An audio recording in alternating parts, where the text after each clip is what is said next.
सबसे पहले question number 61 से स्टार्ट कर रहा हूँ। इन क्वेश्चन नंबर 61 देखो आपको गिवन है, the following mechanism has been proposed for exothermic reaction. तो अगर रिएक्शन एक्सोथर्मिक है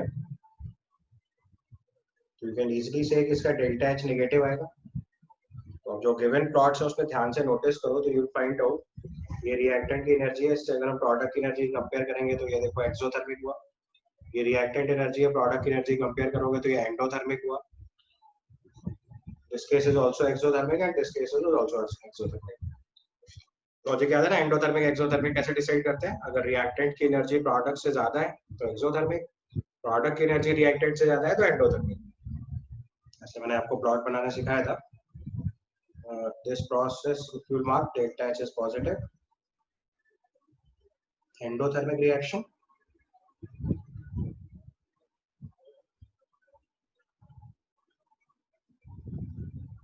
this is potential energy versus reaction plot. And in the second case अगर मैंने इसका एक्सोथर्मिक प्लॉट बनाया तो प्रोडक्ट एनर्जी रिएक्टेंट से कम कर देंगे। Potential energy versus reaction plot it will be like this. ये रिएक्टेंट, ये प्रोडक्ट, तो रिएक्टेंट की एनर्जी देखो प्रोडक्ट से ज्यादा है तो इस प्रोसेस में डेल्टा एच नेगेटिव आएगा। ये आपका एक्सोथर्मिक है। तो सबसे पहली इंफॉर्मेशन जो क्वेश्चन में गिवन है उसमें देखो, क्वेश्चन में गिवन है that the reaction is exothermic. उससे कंफर्म हो गया कि आपका आंसर बी नहीं होगा। Answer can be A, first, third and fourth. ये second option is can't be taken because वो एंडोथर्मिक रिएक्शन है। इसका अगले स्टेप में लिखा हुआ है कि a प्लस बी से पहला फास्ट स्टेप है और K1 K2 दो स्टेप दिए हुए हैं। K1 is much smaller than K2 given. तो K1 की वैल्यू अगर K2 से मच स्मॉलर है तो इसका मतलब AB से AB प्लस I वाला जो स्टेप है ये इसका स्लो स्टेप हो गया। क्योंकि अगर रेट कांस्टेंट की वैल्यू बहुत कम होगी तो that reaction will proceed in a very slow pace, तो वो ऑटोमेटिकली स्लो स्टेप हो गया। तो जो स्लो स्टेप हो गया उसी से rate of the reaction define करेंगे। इसका मतलब उसका पीक हाईएस्ट आना चाहिए। तो स्लो स्टेप का पीक हाईएस्ट चेक करना है तो that you will check with option 1। Just mark the peak. ये आपका फर्स्ट पीक है, ये सेकंड पीक है, ये थर्ड पीक है। यहाँ पे देखो ये हाईएस्ट पीक है तो फर्स्ट स्टेप स्लो हो गया, इसका थर्ड स्टेप, और इस केस में आप देखो थर्ड स्टेप स्लोएस्ट होगा। स्लोएस्ट का मतलब जिसमें सबसे ज्यादा एनर्जी लगनी है वही स्टेप सबसे स्लो हो जाएगा। तो ऑप्शन नंबर 1 का जो सेकंड स्टेप है वो स्लोएस्ट है और हमें चाहिए स्लोएस्ट स्टेप सेकंड स्टेप, तो उससे वो बताया जाएगा कि इसका आंसर 1 होना चाहिए। समझ आया? Slowest step of the reaction दिया हुआ है वो हमें कैसे पता चला? क्योंकि क्वेश्चन में गिवन है K1 is much smaller than K2. With this information we understood that the slowest step is second one. तो सेकंड वाला पीक हाईएस्ट कर देना है, आंसर 1 हो जाएगा। ऑल्दो सेकंड पीक हाईएस्ट 2 वाले में भी है but that is an endothermic reaction और क्वेश्चन की स्टार्टिंग में गिवन है एक्सोथर्मिक रिएक्शन, तो वो पार्ट स्किप कर दिया। ठीक है,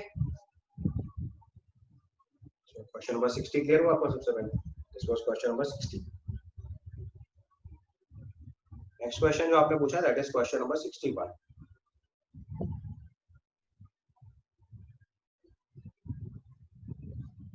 In question number 61 it's given, in a catalytic conversion of nitrogen to ammonia by Haber's process, the rate of reaction was expressed as change in concentration of ammonia per time, which is 40 into 10 power minus 3 moles per liter second inverse.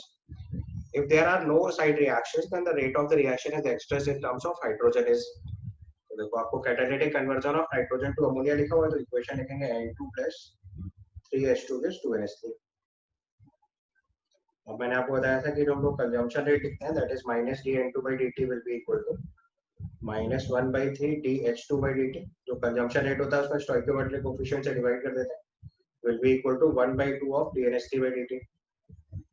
इसी को हम लोग rate of reaction बोलते हैं, right?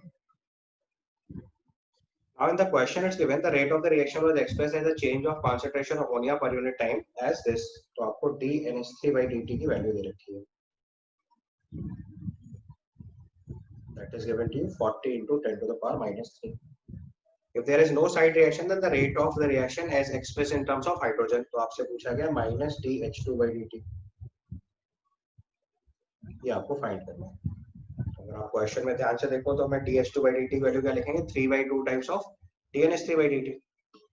तो इस value को हम लोग ले सकते हैं this is equal to 3/2 times of dNH3/dt और dNH3/dt आपको गिवन है क्वेश्चन में, उसको सब्स्टिट्यूट करो तो आपका आंसर आ जाएगा. This we can write as dNH3/dt. Now substitute the value. It is 3/2 into 40 into 10 to the power minus 3. So this becomes 60 into 10 to the power minus 3. तो कैसे आया? क्या बेटा? 3/2 कैसे आया? ये वाला एक्सप्रेशन देखो ना, मैंने ऊपर लिखा हुआ है, इन दोनों को ही तो रिलेट करना है. तो इस केस 3 को राइट साइड में शिफ्ट कर दो. Okay sir. 61. Next question you asked is 65.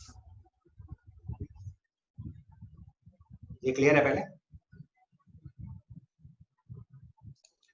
तो 65 समझ में आया ना. इसमें आपको half life is directly proportional to concentration power 0, यानी इंडिपेंडेंट दे रखा है. और अगर इंडिपेंडेंट दे रखा है तो ये कौन सा वाला केस हुआ? First order reaction.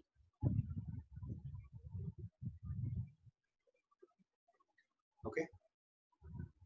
देन 65 के बाद you ask question number 68. In question number 68 it's given the reaction rate constant K is given this way. It means, तो आपको पहले वैल्यू लिख लो. K is equal to 1.2 into 10 to the power 14 into e raised power minus 25,000 by RT. ये आपको second inverse में data दे रखा है. तो log of K versus log of T is given straight line with a slope. तो आप पहले इसको log में कन्वर्ट कर लो. तो आ जाएगा log of K is equal to log of 1.2 into 10 to the power 14 minus EA upon 2.303 R into 1 upon T. ये expression हो जाएगा. तो अगर हम log of K versus 1/T plot बनाएंगे तो ये स्ट्रेट लाइन बनेगा y equal to mx plus c form. और फिर अगर इसकी आप स्लोप नोटिस करेंगे तो slope is this value. So log of K versus 1/T will be a straight line with a slope of minus 25,000 by 2.303 R. ठीक है. उसका आंसर हो जाएगा 4th. ऑप्शन पढ़ लीजिए. ऑप्शन ए और बी तो बिल्कुल ही रिजेक्ट हो गया. 1 और 2 तो हो ही नहीं सकता because log of K versus 1/T straight line आएगा. log of K versus log of T का तो स्ट्रेट लाइन रहने का चांस ही नहीं है. तो straight line plot is log of K versus 1/T. मैंने आपको ग्राफ में बताई थी बात. और उसका स्लोप होता है minus EA upon 2.303 R which is minus 25,000 by 2.303 R. तो ऑप्शन थर्ड भी खत्म. 4 इसका आंसर हो जाएगा. Clear? Sir, please explain it again. log of K versus 1/T का प्लॉट देखना है ना आपको. आप पहले log ले लो. तो log कैसे लेते हैं? log of A into B, यहाँ पे प्रोडक्ट का साइन है इस जगह पे. तो log of A 1.2 into 10 power 14 और log of E लिखेंगे तो e पावर x मैंने आपको सॉल्व करना सिखाया था ना. तो ln of x is x और ln को log में कन्वर्ट करेंगे तो 2.303 मल्टीप्लाई करेंगे. आपको ग्राफ वाला पोर्शन क्लिक करना चाहिए. अगर आप भूल गए हो तो मैं आपको दिखा देता हूँ. आपको काइनेटिक्स वाले लेक्चर में मैंने लॉग का प्लॉट बनाना सिखाया था ना. 2 प्लॉट बोले थे, एक लॉग वाला एक एलन वाला बोला था. बहुत स्टैंडर्ड प्लॉट है, इसको ठीक से लर्न करना है because that is most important for you. This one. ये देखो. ln of K versus 1/T plot straight line आता है और log of K versus 1/T straight line आता है. उसकी स्लोप होती है minus EA upon 2.303 R. ln of K versus 1/T में minus 3.303. मैंने आपसे बोला था ये चीज ठीक से लर्न करने वाली equation. log of K1 equal to log of A1 minus EA upon 2.303 R into 1 upon T1. ये दोनों प्लॉट स्टैंडर्ड है. अपने नोट्स में देखिएगा, आपको समझ आएगा. The activation energy of the reaction is 9 kilocalorie per mole. The increase in the rate constant when the temperature is raised from 295 to 305 Kelvin. इसमें भी सेम फॉर्मूला लगा तो log of K1 by K2 is equal to minus EA upon 2.303 R into 1 upon T1 minus 1 upon T2. ये formula लगाएं. ठीक है. बस value put करो तो हमें यहाँ पे log of K1 by K2 निकालना है. एक्टिवेशन एनर्जी दे रखी है 9 kilo calorie. So 9 into 10 to the power 3. R की वैल्यू 2 कैलोरी, टेम्परेचर 295 और 305. इसको सॉल्व करके आपको इंक्रीज निकालना है. पहले रेट कांस्टेंट K1 था, उससे K2 हो गया, तो इंक्रीज कितना हुआ K2 माइनस K1। और नीचे ऑप्शन में देखो परसेंटेज इंक्रीज दिया हुआ, तो परसेंटेज इंक्रीज अगर कैलकुलेट करेंगे तो आएगा K2 minus K1 upon K1 into 100। ये सॉल्व करके निकालना है। तो आप वहां से K1 बाई K2 या K2 बाई K1 निकाल दो पहले वाले एक्सप्रेशन से, और बाद में सॉल्व करके वैल्यू निकाल। ठीक है,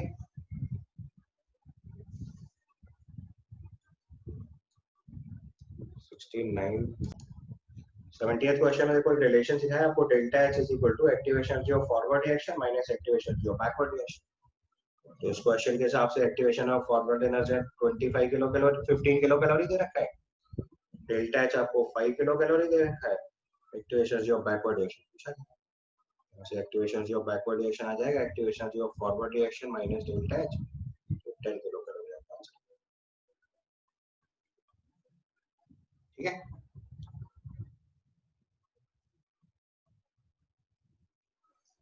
then you ask question number 71.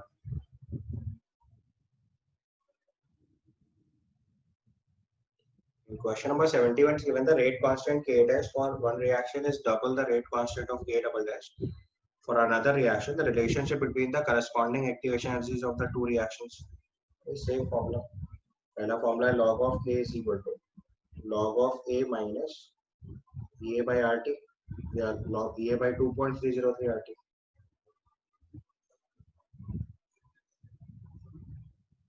ठीक है, तो उसने बोला rate constant K dash is in one reaction is double the rate constant of K double dash.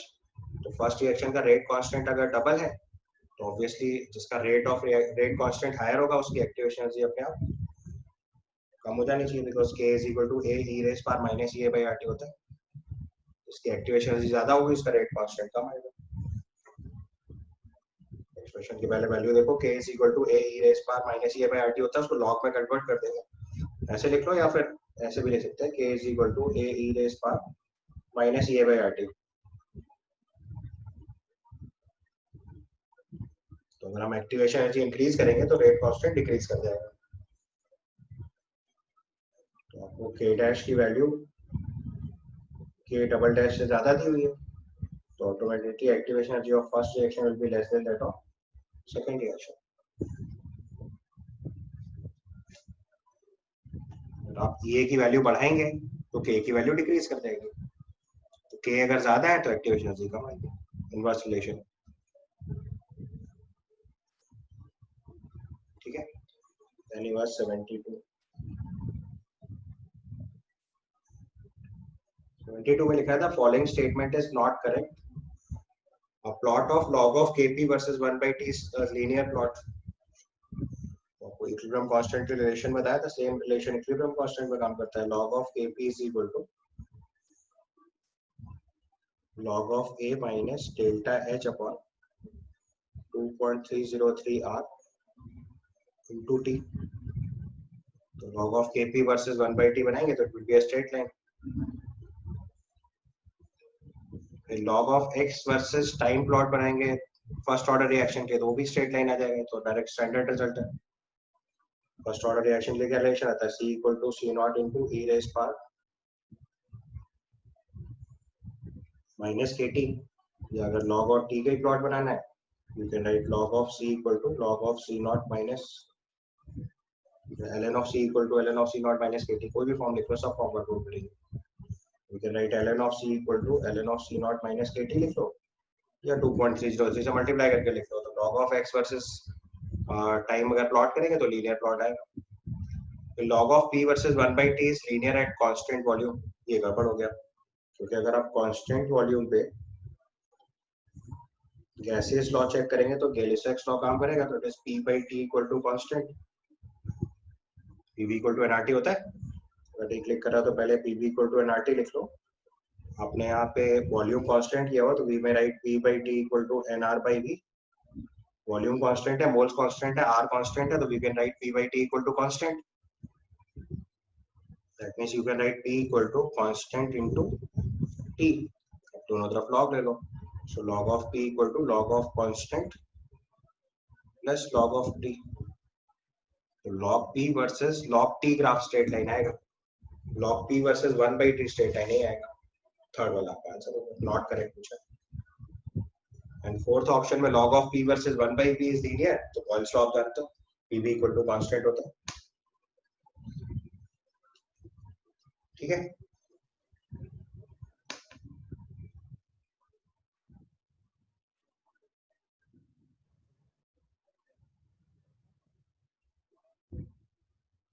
ये यहाँ तक 72 समझ आ गया।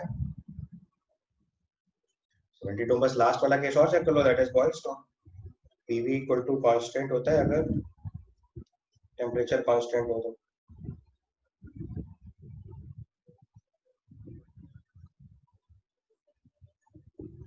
तो p वर्सेस 1/p प्लॉट करेंगे तो स्ट्रेट लाइन आएगा, यहाँ से p equal to constant upon v आ जाएगा, तो y equal to mx form हो गया, स्ट्रेट लाइन।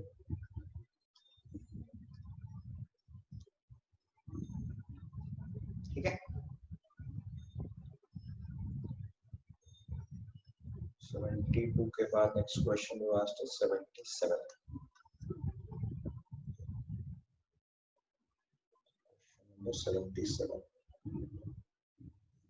77 के लिए देखो आपको मैकेनिज्म लिखने का तरीका बताया था मैंने। The mechanism for the reaction is given below. किसी भी स्टेप का रेट ऑफ रिएक्शन किससे लिखते हैं? स्लो स्टेप से। तो अगर हम इसका रेट लिखेंगे तो आएगा k into active mass of p into q, because reactants are p and q. Rate of the reaction always represented from slow step of the reaction. Complex reaction के rate slow step of the reaction से लिखते हैं। We can write rate equal to k into active mass of p into q. ठीक है, direct question. 77 के बाद next question asked is, sir ये फिर से एक्सप्लेन करो ना। बेटा किसी भी, मैंने आपको मैकेनिज्म वाले क्वेश्चन कराए थे ना लास्ट में, तो उसमें बताया था मैकेनिज्म ऑफ द रिएक्शन कहां से डिसाइड करते हैं? Slow step of the reaction से। उसका स्लो स्टेप कौन सा लिखा है? p plus q gives r plus s। उसका रिएक्टेंट क्या है? p and q, तो rate can be written as k into p into q। Okay sir. Rate of a reaction is represented from slow step of the reaction, मैंने एक rule ये बताया था। दूसरा रूल में बोला था कि rate of the reaction always represented in terms of reactant, तो इस रिएक्शन के रिएक्टेंट देखो क्या है? p and q। We can write rate equal to k into active mass of p into q। ठीक है, 77 के बाद you ask next question is 83। Sir, 78, please.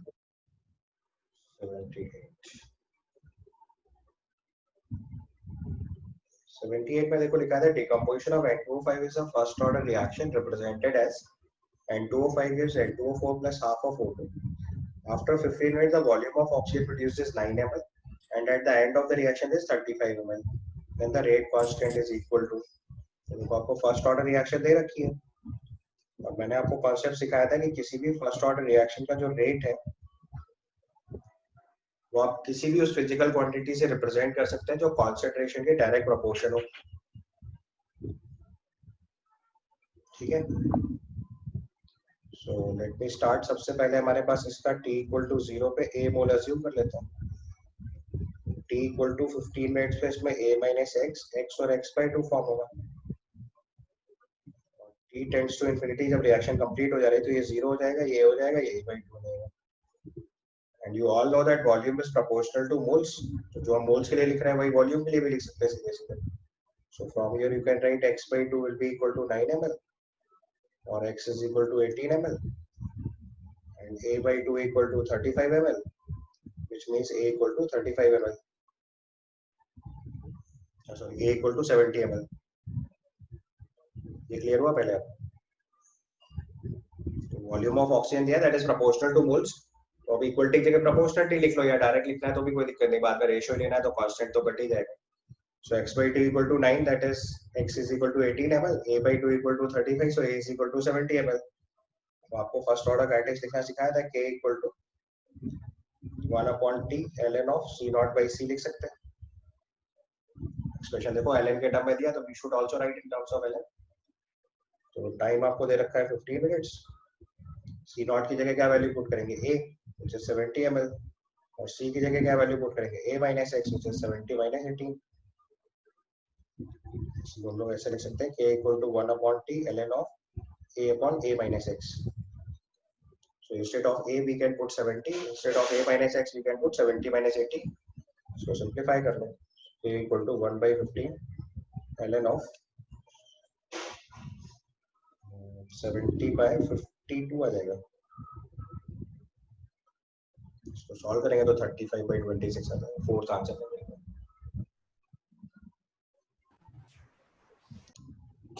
So 79 and 82. 79th question में it's given which of the following statement is incorrect regard about the order of the reaction। So order of the reaction is determined experimentally, तो correct हो गया। It's the sum of powers of concentration in the rate law expression, ये भी ठीक हो गया। It does not necessarily depends on the stoichiometric coefficient, ये भी correct हो गया। Order of the reaction cannot be a fractional value, ये आंसर होगा इसका। इसका आंसर फोर्थ हो जाएगा। Order of the reaction fractional value carry कर सकता है, मैंने आपको बताया था। मॉलिक्यूलरिटी फ्रैक्शन नहीं हो सकती। Order of the reaction can be zero, fraction, negative, positive, all possible values.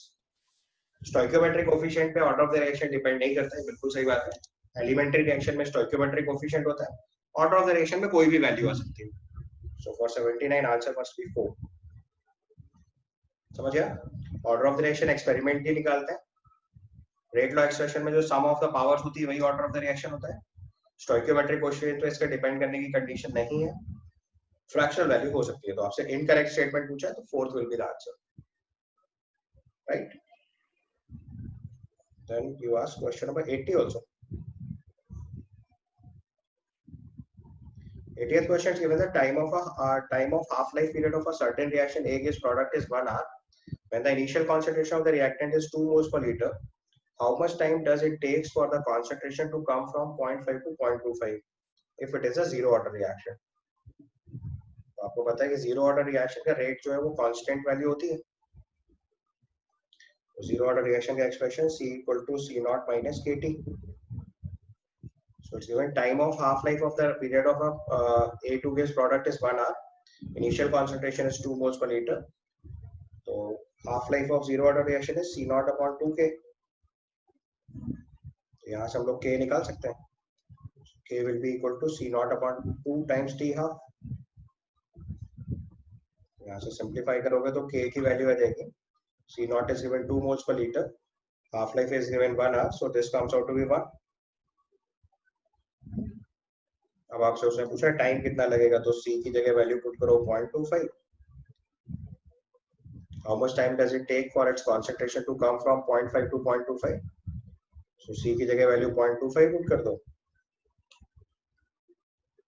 और C नॉट की वैल्यू आपको दे रखी है उसको पुट करो, और K वैल्यू दे रखी है, तो टाइम निकल आएगा आपको। एक बार सॉल्व करके देख लो जल्दी से।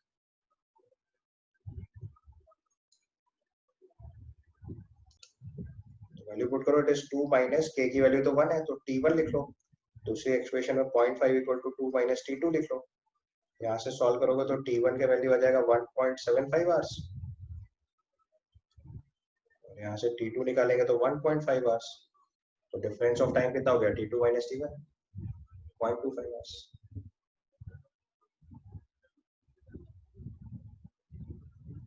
आया समझ गया? और लिखो डिटेल में, नहीं समझ आ रहा तो मैं आगे लिखे देता हूँ एक्सप्रेशन में। पहले आपने इतनी बात समझ ली, for a zero order reaction T half की value C naught by 2K से K निकाल लिया पहले, उसके बाद इसका एक्सप्रेशन लगाओ C equal to C naught minus KT। तो हमने एज्यूम कर लिया कि 0.5 कॉन्सेंट्रेशन पहुंच रही है टाइम T1 में और 0.25 पहुंच रही है टाइम T2 में। तो वैल्यू पुट करो 0.5 equal to 2 minus K two T1। यहाँ से T1 का वैल्यू आ गया 1.5 आवर्स, और अगले केस में 0.25 equal to 2 minus K T2। यहाँ से T2 की वैल्यू आ गई 1.75 आवर्स। आपसे पूछा है कि 0.5 से 0.25 पहुंचने में कितना टाइम लगेगा, that is T2 minus T1, just 0.25 hours. अभी ओके?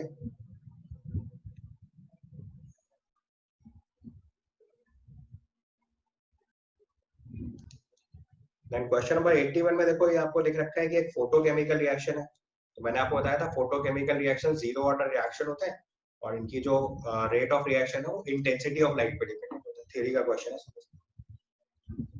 आपको थ्योरी में बताया था कि जो फोटोकेमिकल रिएक्शंस होते हैं वो सब जीरो ऑर्डर रिएक्शन होते हैं और इनका जो रेट होता है वो डिपेंड करता है इंटेंसिटी ऑफ लाइट पे। Rate depends on intensity of light.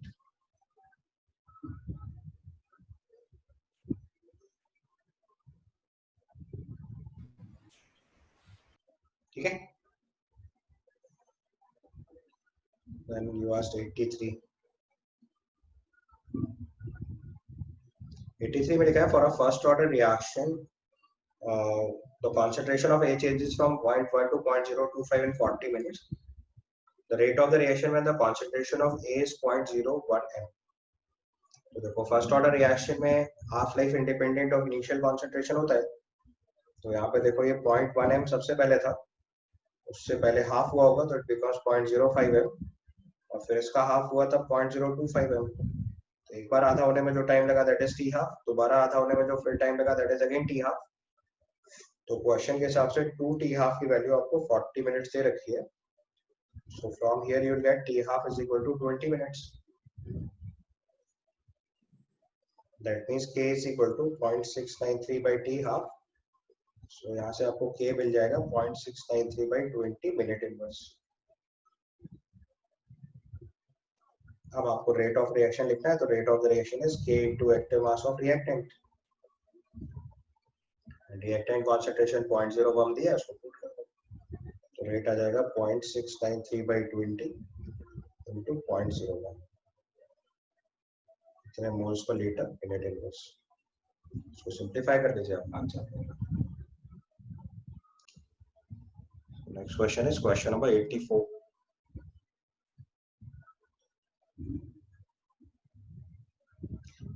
में लिखा था rate of the reaction doubles when its temperature changes from 300 kelvin to 310 kelvin. Activation energy of such reaction will be.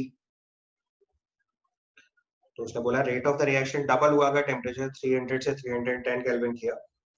तो इनिशियल अगर K1 मान ले तो K2 की वैल्यू 2K1 हो गई बेसिकली। टेम्परेचर के साथ वेरिएशन क्या होता है, log of K1 by K2 is equal to minus EA upon 2.303 R into 1 upon T1 minus 1 upon T2।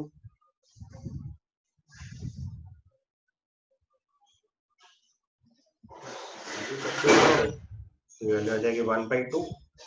Activation energy आपको निकालना है 2.303 और आंसर देखो एक्टिवेशन एनर्जी का किलो जूल में चाहिए तो R की वैल्यू जूल्स में पुट कर दो 8.31। टेम्परेचर की वैल्यू पुट करो, इट्स गिवन 300 एंड 310। इसको सॉल्व करके आपको एक्टिवेशन एनर्जी निकालना। So this you can write as minus log 2. This is minus EA upon 2.303 into 8.31 into इसका LCM ले लोगे तो it comes out to be 10 upon 300 into 310। यहाँ से सिंप्लीफाई करोगे एक्टिवेशन एनर्जी तो it is 2.303 into 8.31 into log 2 into 300 into 310 divided by 10। Joules आएगा, 1000 से और डिवाइड कर दीजिएगा तो किलो जूल्स का आंसर आएगा। एक बार सॉल्व करके देख लीजिए।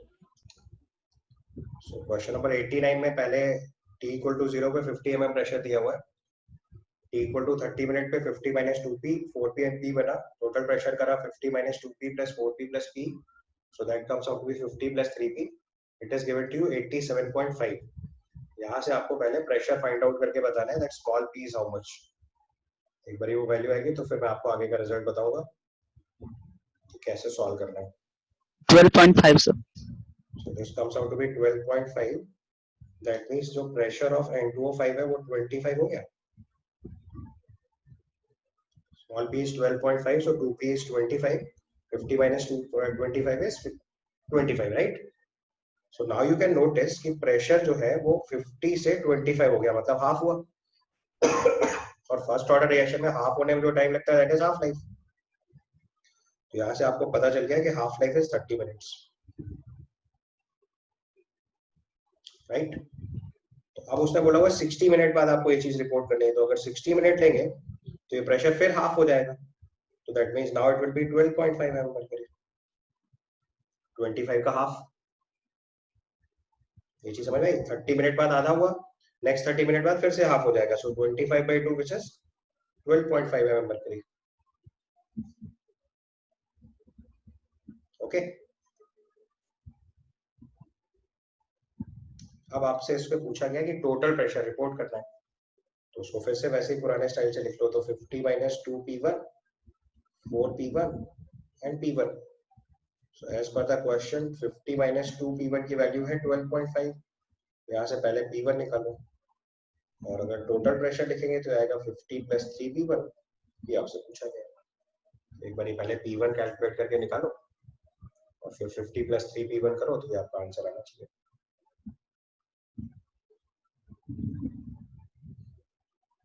कर रहे हो सॉल्व?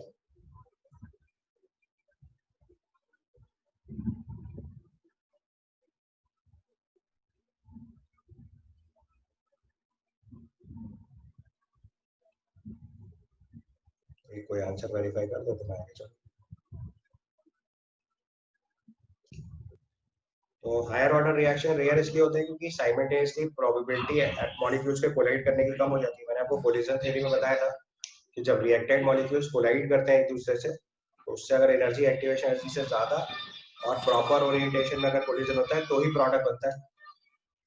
ठीक है, तो अगर ऑर्डर 3 से ज्यादा है, इसका मतलब 3 से ज्यादा रिएक्टेंट मॉलिक्यूल को एट ए टाइम एक ही जगह पे कोलाइड करना पड़ेगा, इसकी प्रोबेबिलिटी बहुत कम हो जाएगी। So it's a theory based question. Fourth answer हो जाएगा लो probability of simultaneous collision of all the reactant species. ठीक है, then you ask question number 92.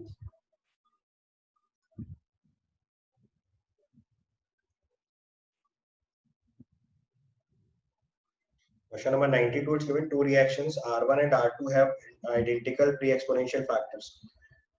Activation energies of R1 exceeds by R2 by 10 kilojoule per mole. If K1 and K2 are the rate constants and R1 for the reaction R1 and R2 respectively at 300 Kelvin, then ln of K2 by K1 निकालना है आपको। पहले तो expression लिख लो, तो ln of K1 by K2 की value आएगी minus EA upon R into 1 upon T1 minus 1 upon T2।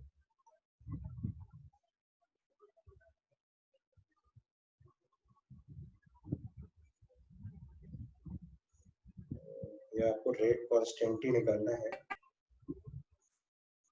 दो अलग अलग reaction. Okay, so not this one, आपको दो अलग अलग रिएक्शंस के रेट दे रखे हैं। तो पहला एक्सप्रेशन लिखेंगे तो it is R1 equal to K into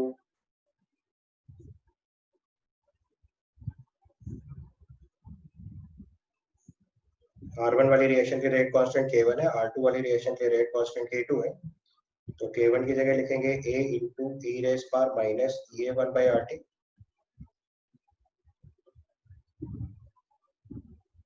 e raise power minus EA1 by RT, और K2 की जगह लिखेंगे A raise power minus EA2 by RT। Question में देखो गिवन है identical pre exponential factor, that's why I have taken both A, otherwise A1 A2 लेना चाहिए था। अब क्वेश्चन में आपको ln of K2 by K1 पूछा है, तो हम लोग पहले K2 by K1 निकालते हैं। It comes out to be e raised power minus EA2 minus EA1 upon RT। Question में दिया हुआ है activation energy of R1 exceeds that of R2 by 10 kilojoule, मतलब EA1 minus EA2 is 10।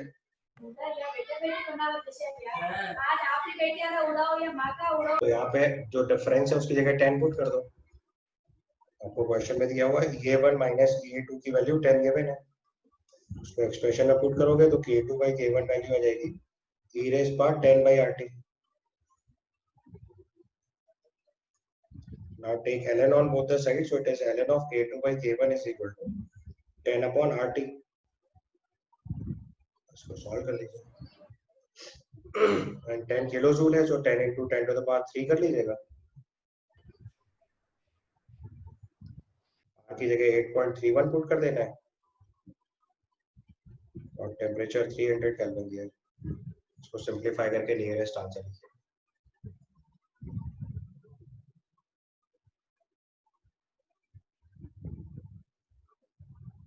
बता रहे हो आंसर?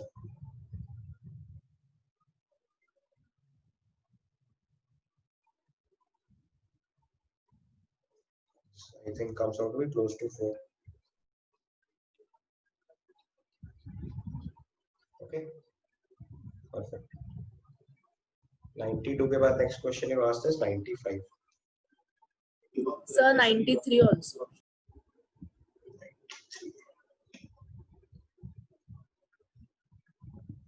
क्वेश्चन नंबर 93 देखो, मैंने आपको एक बार याद हो तो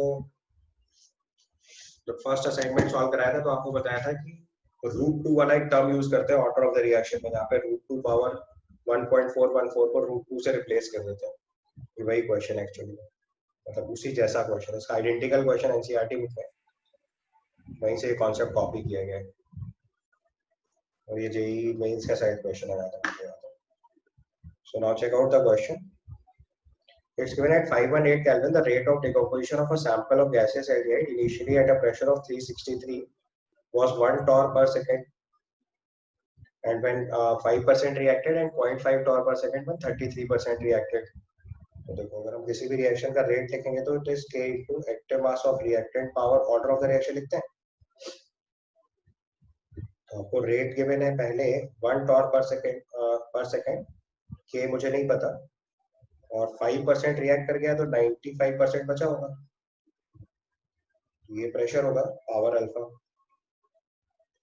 फिर उसने बोला 33% रिएक्ट कर गया, तब rate 0.5 is equal to K into 363 का. अगर 33% रिएक्ट कर गया, इसका मतलब 67% लेफ्ट ओवर होगा.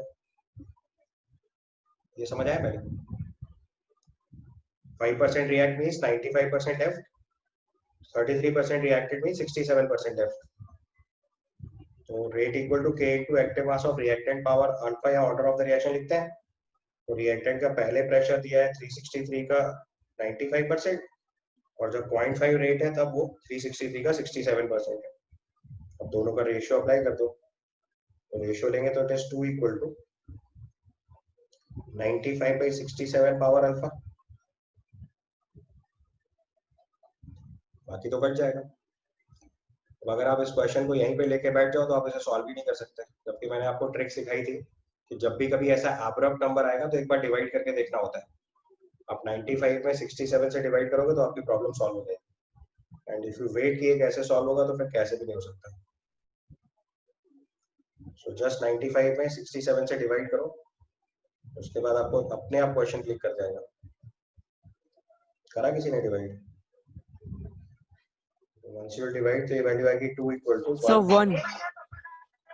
1.414 पावर अल्फा, और 1.41 आपको पता है इट इज √2. तो from here you can easily see that alpha is 2. आया समझ?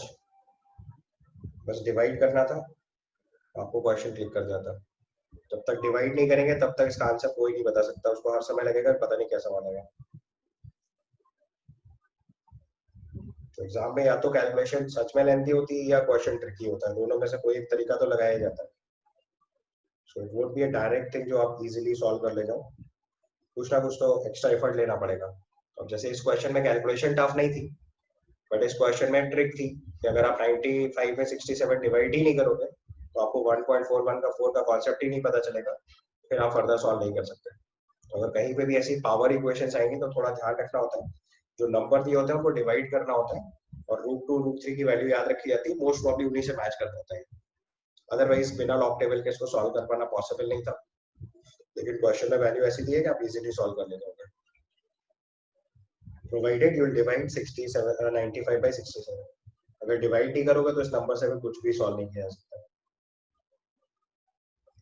After that you ask question number 95. In question number 95, if you see, it's given for a reaction A gives B, B gives C. The rate of formation of C is said to be 0, and the concentration of A is given by. तो देखो, पहले अगर हम rate of formation of B लिखेंगे तो B देखो A से form हो रहा है और C वाली रिएक्शन में कंज्यूम हो रहा है. So it's given A gives B, B gives C. तो यहाँ पे ध्यान से देखो, B जो है वो A से फॉर्म हो रहा है और अगली वाली रिएक्शन में कंज्यूम हो रहा है. तो पहली वाली रिएक्शन मैंने आपको बताया था, रेट ऑफ द रिएक्शन हमेशा रिएक्टेंट के टर्म में लिखा जाता है. तो जो पहली वाली रिएक्शन है उसका रिएक्टेंट क्या है? A. We can write dB by dt equal to K1 into A। और दूसरी वाली रिएक्शन जो है उसमें B ही रिएक्टेंट है तो minus K2 into B। Question के हिसाब से ये वैल्यू उसका 0 बोली हुई है। The rate of formation of B is said to be 0, then the concentration of B can be given as, जैसे ही आप इसको 0 करोगे तो यहाँ से concentration of B सॉल्व हो जाएगा K1 by K2 into A।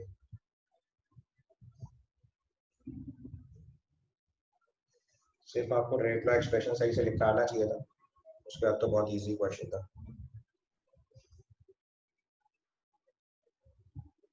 समझ आया?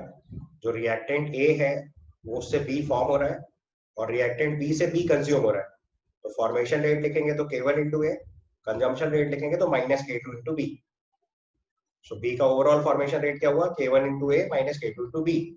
B का फॉर्मेशन हो रहा है K1 into A से और कंजम्पशन हो रहा है K2 into B से, तो नेट रिएक्टेंट कितना हुआ? K1 into A minus K2 into B। ठीक है? After 95, the next question you asked is 90. It's 100. 95 के बाद में सीधे 100 पूछा है। In between कोई बताना? Sir 96 and 99. 96 में लिखा था given plot represents the variation of concentration of reactant with the time for two different reaction 1 and 2, the order of the reaction। बेटा तो सीधा ऑब्जर्वेशन है। ln of C versus T graph straight line first order होता है और C versus T straight line zero order होता है। Direct observation. ln of C versus T straight line, मैंने आपको एक प्लॉट बनवाया, आपको एक चार्ट बनवाया था, उसमें बताया था ऑर्डर ऑफ द रिएक्शन निकालने के लिए या तो यूनिट ऑफ K यूज करते हैं या हाफ लाइफ का प्रोपोर्शनलिटी यूज करते हैं या हाफ लाइफ की वैल्यू यूज करते हैं या ग्राफ यूज करते हैं। तो straight line graph ln of C versus T is straight line for first order and C versus T is straight line for zero order। तो डायरेक्ट ऑब्जर्वेशन है, first order zero order. ठीक है? Mathematically equation लिखना है तो unnecessary सवाल को complicate करेंगे, अदरवाइज अगर आपको डायरेक्ट रिजल्ट पता है तो प्रॉब्लम ही सॉल्व। फर्स्ट ऑर्डर रिएक्शन में ln of C versus T straight line होता है, जीरो ऑर्डर में C versus T straight line होता है, सेकंड ऑर्डर में 1 by C versus T straight line होता है। ठीक है? Then you are 98।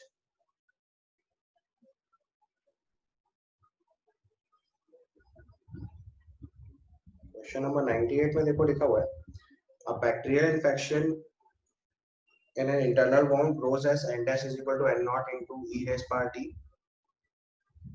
where t is time in hours. The dose of antibiotic taken orally needs 1 hour to reach to the wound.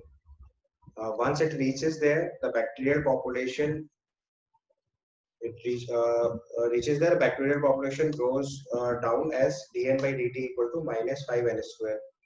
What will be the plot of n naught by n versus t after 1 hour?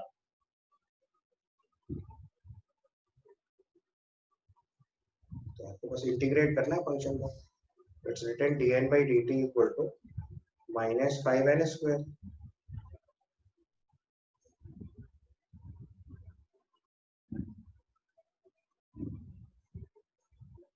The bacterial infection in the internal wound goes as n dash is equal to n naught into exponential of t, where time t is in hours. The dose of antibiotic taken orally needs 1 hour to reach to the wound. Once it reaches there, the bacterial population goes down as dn by dt equal to minus 5n square. And what would be the plot of n naught by n versus t after 1 hour? तो आपको dn by dt की value minus 5 by n square given है। ठीक है? और n की value जो है वो उसने बोला हुआ है कि आफ्टर 1 आवर प्लॉट करना है, तो आफ्टर 1 आवर के बाद जो कंसंट्रेशन है वो dn by dt equal to minus 5 by n square है, उसको सिंपली इंटीग्रेट कर देना बस। So dn by n square is equal to minus times 5 by dt। तो इससे आपका फंक्शन निकल आएगा, उसका प्लॉट कर दीजिए। इसको इंटीग्रेट करके फंक्शन बनाओ और बड़ी जल्दी से, फिर मुझे बताओ तो मैं आपको आगे करना है बताता हूं। If you don't want to integrate, then compare it with the second order reaction. Second order reaction का रेट क्या होता था? dc by dt equal to k into concentration of a square। वही फंक्शन है ये। तो सेकंड ऑर्डर रिएक्शन का rate का एक्सप्रेशन क्या आता था 1/c minus 1/c naught equal to kT, वैसे ही सॉल्व करो उसको। तो minus 1/n minus 1/n naught equal to 5t आ जाएगा, n नॉट बाय n लिखेंगे तो y equal to mx plus c वाला फॉर्म आ जाएगा। स्लोप देखेंगे तो 5n नॉट आ जाएगा, इंटरसेप्ट देखेंगे तो 1 आ जाएगा। तो आपको straight line with positive slope plot करना है, फर्स्ट आंसर आएगा। सेकंड और थर्ड तो स्ट्रेट लाइन ग्राफ ही नहीं है, फोर्थ वाला straight line with negative slope है, उसको रिजेक्ट कर देंगे। ठीक है, now the last question, it is 100 question लिखा है the following reaction x plus xa gives yb log of minus dA by dt is equal to log of dV by dt plus this a and b respectively can be।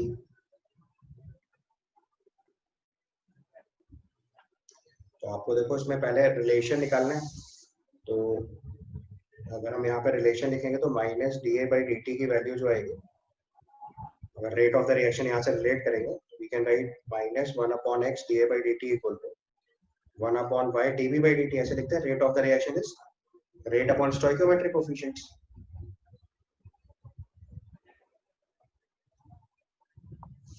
ठीक है, तो अगर इसको थोड़ा simplify करके लिखें तो ये हो जाएगा minus dA by dt is equal to x/y dV by dt। अब दोनों तरफ लॉग अप्लाई कर दो तो ये हो जाएगा log of minus dA by dt is equal to log of dV by dt plus log of x by y। अब जो गिवन इक्वेशन है उससे कंपेयर कर दो, इक्वेशन में गिवन है minus dA by dt is equal to log of dV by dt plus 0.3010। तो अगर इससे कंपेयर करोगे आप दोनों एक्सप्रेशंस को, तुम्हारा रिजल्ट आ जाएगा log of x by y is equal to 0.3010, और 0.3010 को हम लोग क्या लिख सकते हैं log 2।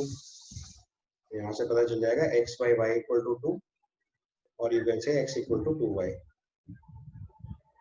अब आपको वो इक्वेशन चेक करनी है जिसमें x equal to 2y वाली कंडीशन फिट हो जाए। तो पहली इक्वेशन को बैलेंस करके लिखो। अगर पहला ऑप्शन हमारा C2H4 वाला है तो C2H4 को अगर हम बैलेंस करेंगे तो ये 2 टाइम्स ऑफ C4H8 आएगा। एक मिनट उल्टा हो गया, you balance it तो it becomes 2 moles of C2H4 gives you C4H8, तो x equal to 2y में मैच कर रहा है ये आंसर। ऐसे बाकी इक्वेशन भी लिख के वेरीफाई कर सकते हैं, जैसे C2H2 के 3 मोल लेंगे तो C6H6 बनेगा।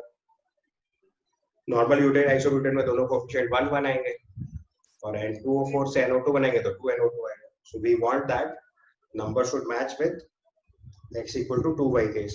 तो x equal to 2y का केस फर्स्ट इक्वेशन में आ रहा है। समझ आ गया? एक बार पूरा स्टेप चेक कर लीजिए, कुछ कंफ्यूजन हो तो बताइए। So all the cases you will check x upon y. So here x by Yes, y sir. will be 2, here x by y will be 3, here x by y is 1, here x by y is 1 by 2. That's all. Sir, how come 1/2? Coefficient इसका 1 है Yes, sir. and 2/4 का 2. Okay, sir. Coefficient is 1, this is 2. 1 by 2. Then Okay, you sir. ask question number 99. Welcome. Thank you, sir. Welcome. Now question number 99. 99 is given for the reaction H2 plus H2 with I2. The rate constant is this at 327 degrees Celsius and 1 into this is at 527 degrees Celsius. The activation energy of the reaction. अब देख लो, आप बोल रहे थे calculation, तो ये देखो JEE mains का क्वेश्चन आपको एग्जैक्टली सॉल्व करना है। सेम फॉर्मूले से, formula is log of k1 by k2 is equal to minus EA upon 2.303 R into 1 upon T1 minus 1 upon T2. So log of K1 is 2.5 into 10 to the power minus 4. K2 is given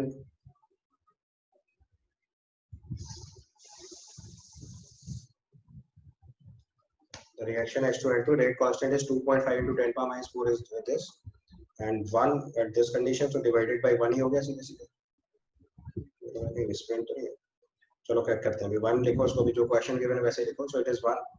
activation energy आपको find out करनी है, 2.303, R की value 8.314 दिया हुआ है।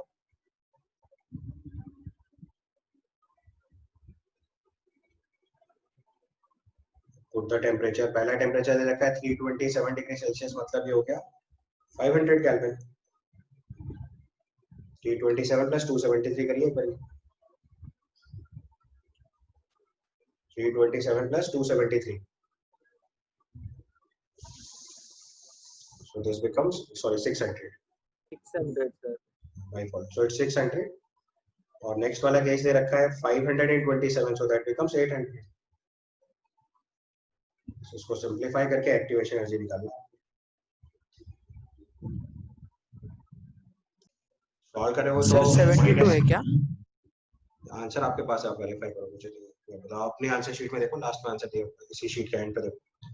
तो उसमें देखो एक्टिवेशन एनर्जी में आपको पहले माइनस साइन एलिमिनेट करना है, तो उसको हम लोग log of 1/1.25 into 10^4 लिख ले, और दूसरी साइड से मल्टीप्लाई करो। सो 2.303 into 8.31 into 600 into 800, और 600 minus 800 मतलब 200 into log of 1/2.5 into 10⁻⁻4। ये आएगा देखो पहले, जूल्स पे आंसर बनेगा। इसको फर्दर सॉल्व करेंगे हम लोग, तो 2.303 into 8.31, और 200 ऊपर से कैंसिल कर दो तो 600 into 4, और इसको सॉल्व करेंगे तो आ जाएगा log of 10⁻⁻4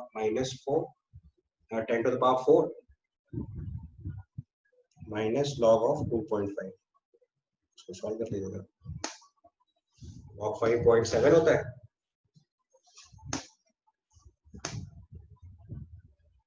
इसको और सिंप्लीफाई करके लिखना है तो 5 minus log 10⁻5 minus log of 25 लिख लें, ठीक है। You may write it like this, इसको 10⁻5 लिख लो, और ये पॉइंट भी हटा दो। log 25 को 2 log 5 लिख लेना, तो सॉल्व कर देना।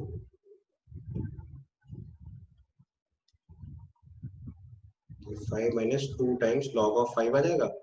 log 5 is 0.7, पुट करके सॉल्व करना, तो ये आंसर जूल्स में आएगा। बाद में फर्दर 1000 से डिवाइड करेंगे तो किलो जूल में आंसर आ जाएगा। आई थिंक आगे तो आप सॉल्व कर ही लोगे।